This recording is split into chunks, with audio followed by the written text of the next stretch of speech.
on the Lord's Day.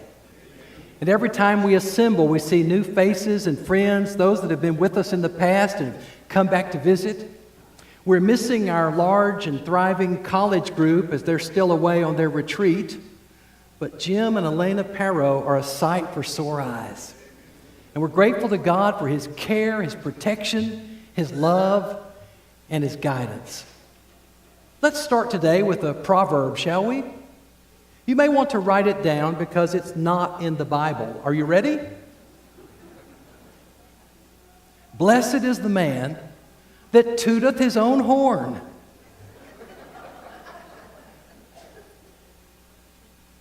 For verily, verily, I say unto thee, he that tooteth not his own horn shall not have his horn tooted.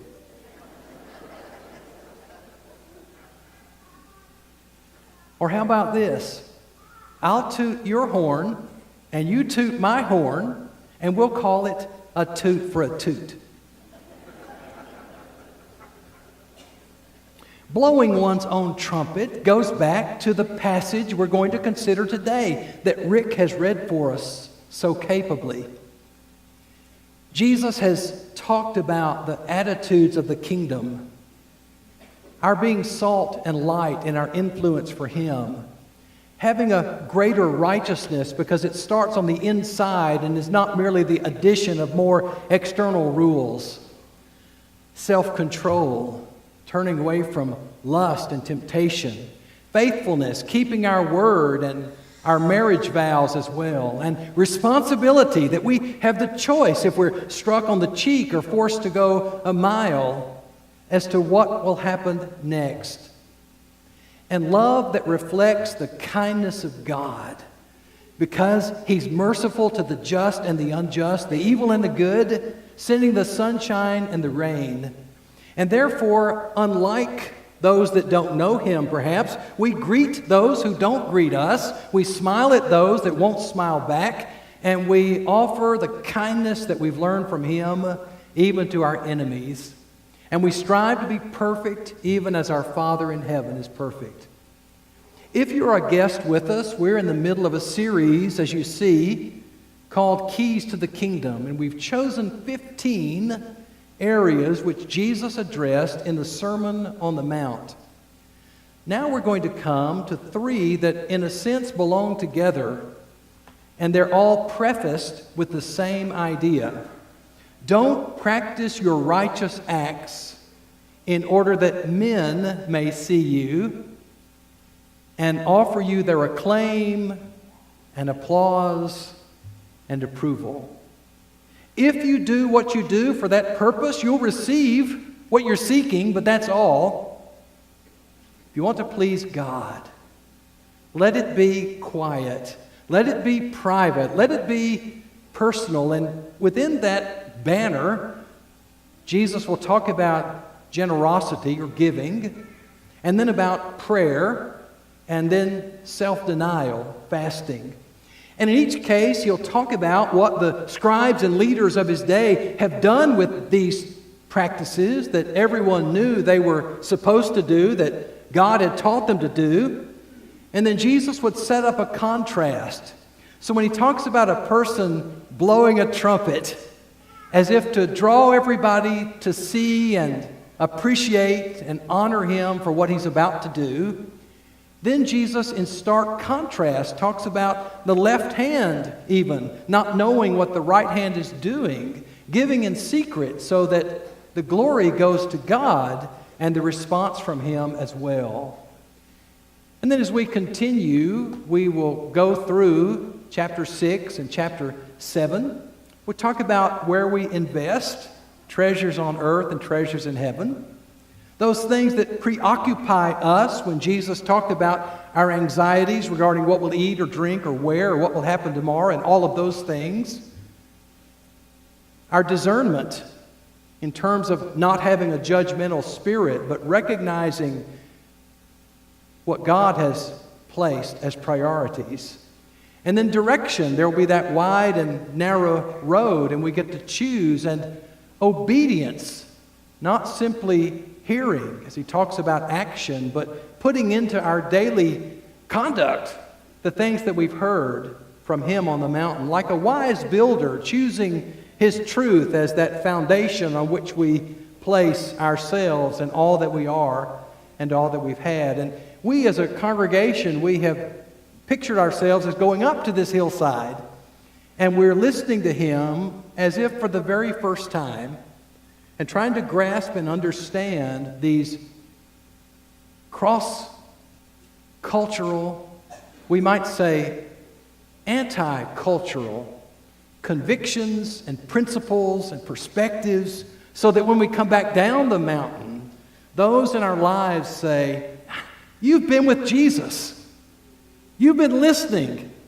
You've been taking notes. You've been applying. You're not the same person I used to know before you ascended up there to spend time with Him. And then we've said that whenever we struggle with the things that He told us, we go back to the mountain again.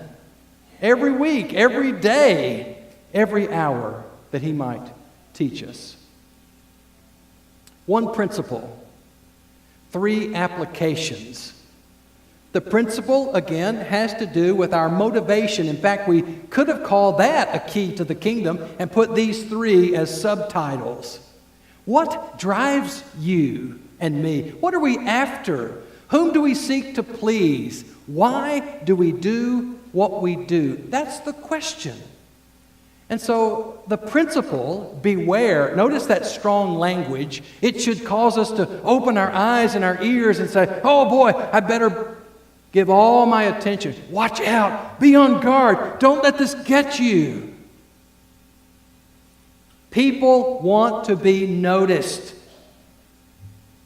They want their names to be recognized.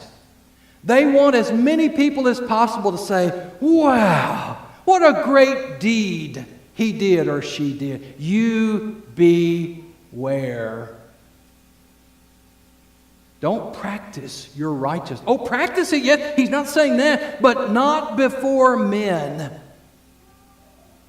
There are those times when others will notice what we do. They saw what Jesus did. It's impossible that all of our obedience to God would be behind a closed door. But the aim, Jesus said, not before men.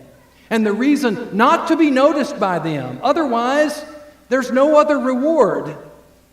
And if you want God to see, then your actions and your kindness and your service and your giving and your expressions of love and faith and hope, these are for His attention. He is the audience. So Jesus moves behind the what to the why. And it's pivotal for us to do the same thing. If we were to talk about what we do as Christians, we could name, we could list, we could quote Scripture. We understand how we are to worship.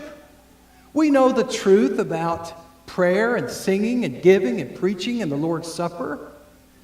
We understand how we're to speak to our neighbors and how we're to treat our spouses and how we are to raise our children, because the Bible, thank the Lord, is filled with the what.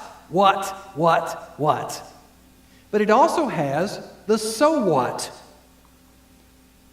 the why. And so Jesus peels back what's apparent to everybody and says, let's go behind the curtain and see what we might discover there. Oh, to be applauded. Oh, to be approved. Oh, to be acclaimed. It is such a tendency, such an appealing, alluring thing, that you and I, as children of God, must hear this message over and over and over again. We like to see our faces in the picture. We want to have our name in the list. If there's a plaque, if there's some honor given, the ego within. For basically all of us, we're in the very same situation. And it might be easy for us to say, but I do this and this and this. Generosity, check. Prayer, check. Fasting, check.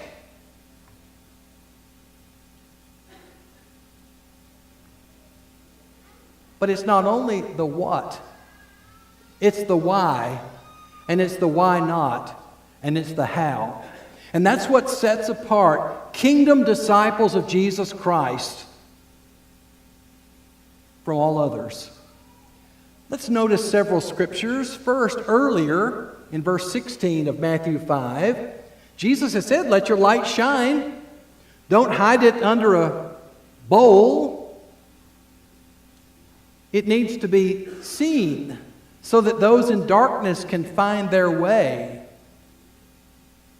Some say, wait a minute, there he says, let them see your deeds, and now he says, let them not. The purpose is the same. Let them see your good works and glorify your Father who is in heaven.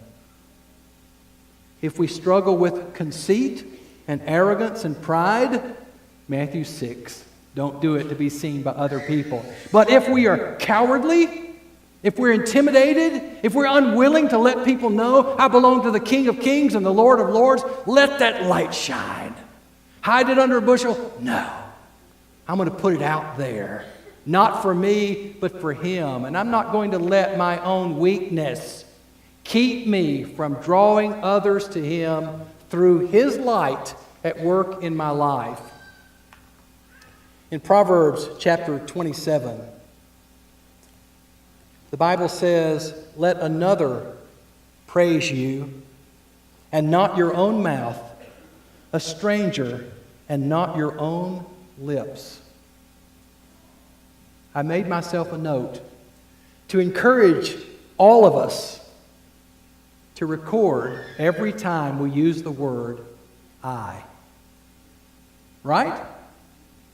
Would you try? I will. Oh no, I just said it.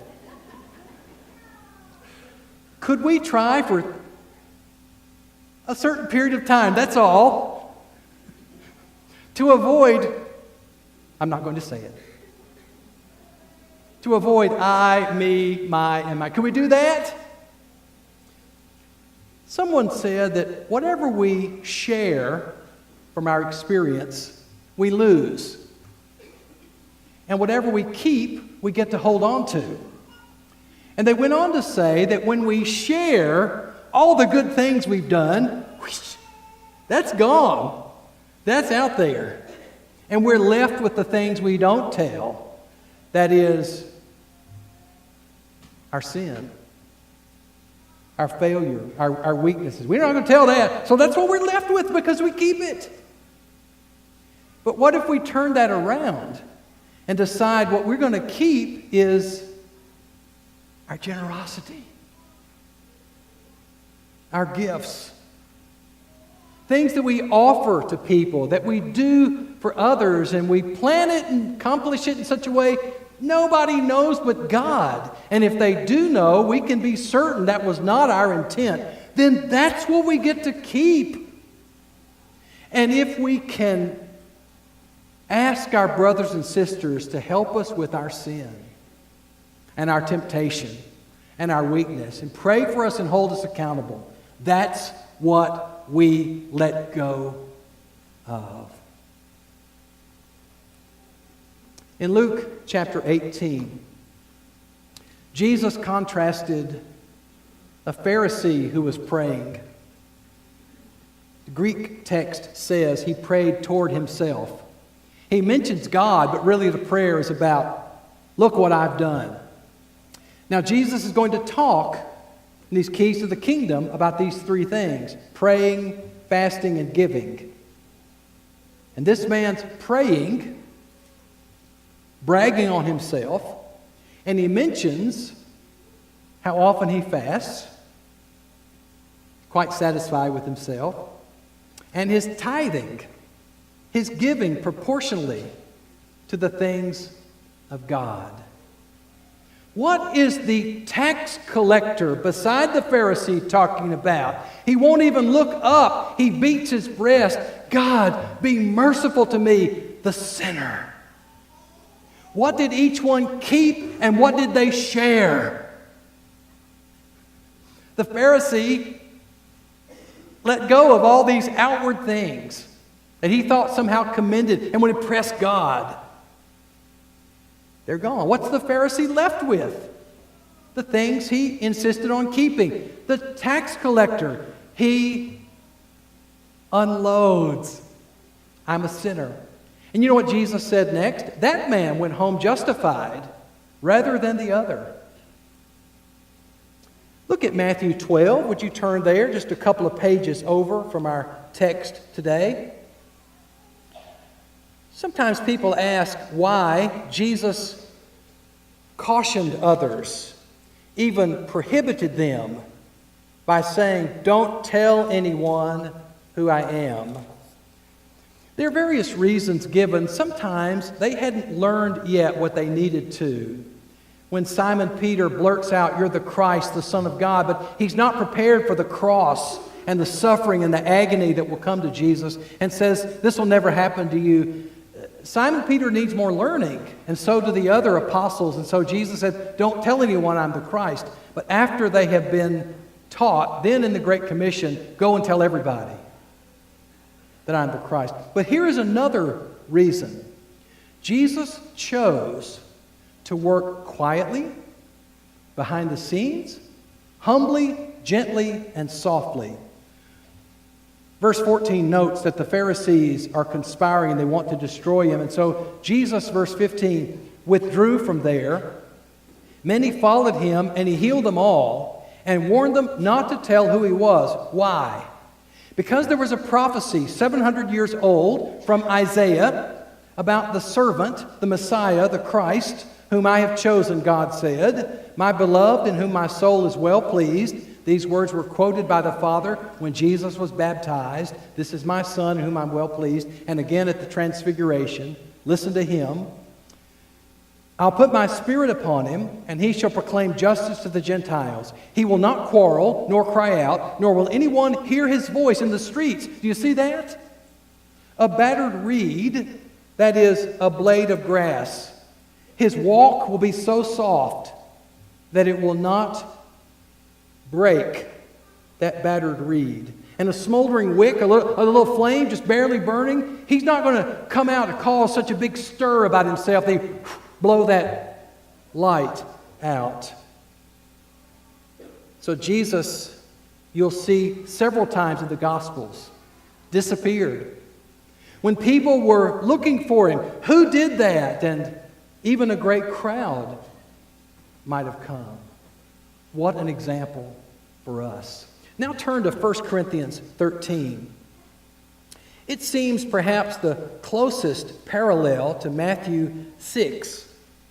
Because here, these magnificent things that Paul and others might have done, that they could have put on their list of accomplishments, the things that made them great.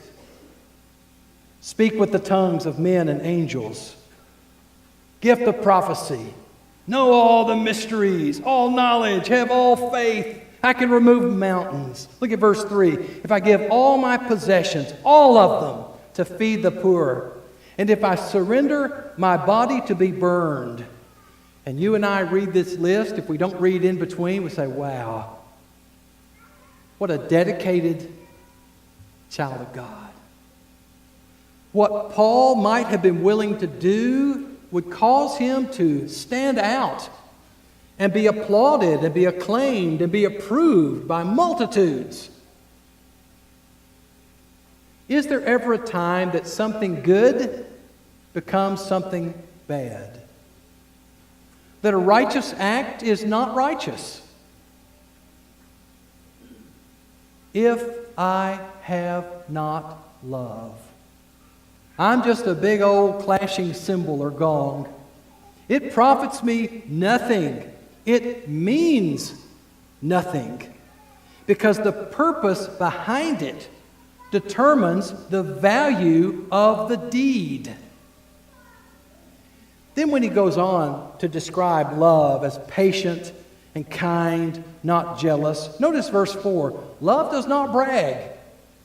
Look at me, look at who I am, look at how important, look at how special. Love doesn't brag. Love is not arrogant, puffed up, inflated with a sense of one's own importance. Verse 5, does not act unbecomingly. That might suggest, along the same line, a person acting out in order to be noticed for their significance. Verse 5, it does not seek its own. Your Bible may say it doesn't seek its own way. Doesn't have to get what it wants. Love is not about itself. And the one who loves is not about herself or himself. And for that reason, whether others know or not, the glory and the honor and the praise belong to God. That was an issue in Corinth. That's why in our Sunday morning Bible classes, we hope you're all part of them. We're talking about these very ideas. In 1 Corinthians 8, verse 1, the Word of God will say, knowledge puffs up, but love builds up. Let the person who thinks he knows everything realize he doesn't yet know the first thing that he ought to know. Back in chapter 1 of the same letter, we might think Paul would number all the people he'd baptized. He was concerned that one who was baptized in Christ not give any credit at all to Paul. Is that right? I was baptized by Paul. He says, was Paul crucified for you? Were you baptized in my name? And then he actually says, I do not know if I baptized any others. He names a few. But Paul, if you would just write that down and publicize it, it's all about God. It's all about the gospel. And then if you would turn to John chapter 5 and John chapter 12, in the first passage, verse 44, Jesus spoke of these critics, of those who seek to receive glory from one another, but they would not give the glory to the one and only God. And because, I believe these two go together, because they're all about getting glory from one another, that is the barrier that stops them from giving the glory and seeking the glory that is God's. That's the danger of ego, of self, of the tendency, the temptation, the experience perhaps we've all had of taking out that trumpet and sounding it. In Galatians 1 and verse 10, he gives an either-or choice. Am I seeking the favor of men or of God? If I were trying to please men, he said I would not be a servant of Christ. What we do to encourage one another, we do because we seek the favor of God. At the last day, what do you want God to say to you from the throne? I'm hearing it. Well done, good and faithful servant. We live in a world where we might imagine ourselves as we appear to someone or something else. And based on that reflection that we think someone is going to see and make a decision about us, we may decide what to buy, what kind of car to drive or house, the clothes we'll wear, the people we will associate with, the way we'll spend our time and our money and our energy, because if I do this, it's going to look the way I want it to look to. Young people will decide who to date or who to marry. A person may choose a school, a career, a job. Because if I do this, then that is going to look just right to blank. Now, if you will put in the blank whoever you think belongs there, that will determine what you wear, what you go, where you go, who you date, who you spend your time with. So it could be self. Oh, I feel so good about myself. Or it could be the social. Oh, the people out there. They're gonna look at that reflection. Oh, yes. Or it could be the Spirit. Jesus in the Sermon on the Mount takes all those other mirrors out and points us to the glory of God. You know this passage that we're considering today. The idea of acts of charity translates a word that means mercy originally. We use the term charity in a similar way. It's used in Acts 3:3 when the blind beggar was hoping to receive alms. It's the same word, an expression of mercy from Peter and John. It's used in Acts 10 in a good way of Cornelius. Twice it's mentioned that his mercies, his giving has come up as a memorial before God. That shows he understood this idea. He was doing it for God. When Jesus talks about sounding the trumpet, one writer says that may not be figurative. We think of it that way, tooting one's own horn. But it's even been suggested that some would call the poor, hey, I'm about to give something away, and physically sound a trumpet so that those in need could come, and then it would be a big public giveaway. That self-serving generosity, no matter the amount or no matter who receives it, Jesus said God doesn't see it. On the other hand, here's your right hand giving something. Jesus says, hide it from your other hand.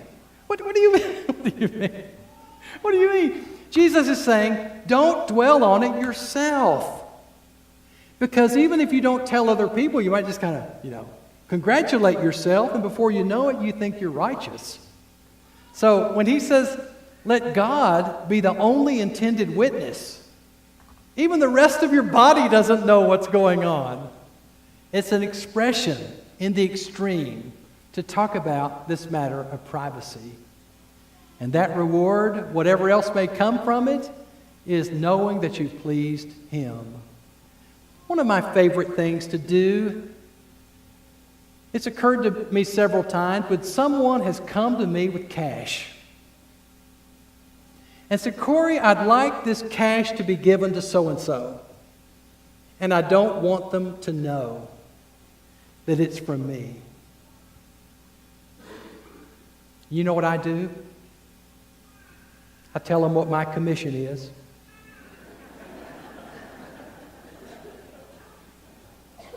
It's not much. It's better than eBay. But it's a thrill. Here's a person that's putting something in, and this other person is never going to know. Here's the other thing I do, just so you know. I ask the recipient to write a note and to put the full amount there. I didn't take a commission. And then I can give that note back. God is glorified. God is pleased. That person is blessed. There are times that others must know, but that is not our aim. People saw what Jesus did. Perhaps you write a check in your offering. Those matters are kept private. That's not publicized. You wouldn't want it to be, but your name is on that check, and there are reasons for giving in that way, as Tanya and I do. Need to watch our aim, watch our intent. Some among us will work it out to have like an online banking arrangement where the bank sends a physical check. We don't do an online giving system. Occasionally people will ask about that. Perhaps that will come at some time. But there are those among us, you may not see them put anything in the plate, but they've taken care of that, and nobody knows, nobody sees. They do it through their online bill pay, it's called. But there are things that we do. Perhaps you're involved in some ministry. And yes, people know that you're involved in that. What's your choice? Is it not to do it because someone might see? No. Your choice is humble yourself, give it to God, and don't intentionally seek the notice of others. If they do notice, that was not your purpose. The Bible talks about our giving, and I believe there are several principles here that affect our generosity. That there are certain things in our relationship with God that as they grow, our giving grows. The more I depend on God, the more I'm able, better my income, my faith and hope and love, my joy, my concern for others. And so you and I grow in this area. And David Hurt mentioned recently the generosity of this wonderful church and the spirit that you have. And I could go on to say that so many times I'll hear of something that you have done, and you never knew that anybody would hear about it. It was to someone who was sick, or they needed food or transportation, and you just took care of it. And then that person might mention to me or someone else about that deed, and you never wanted it to be done and to be known. And we'll keep it that way. But it's remarkable. It's impressive. All that we do reflects the giver, the generous one. Not for himself,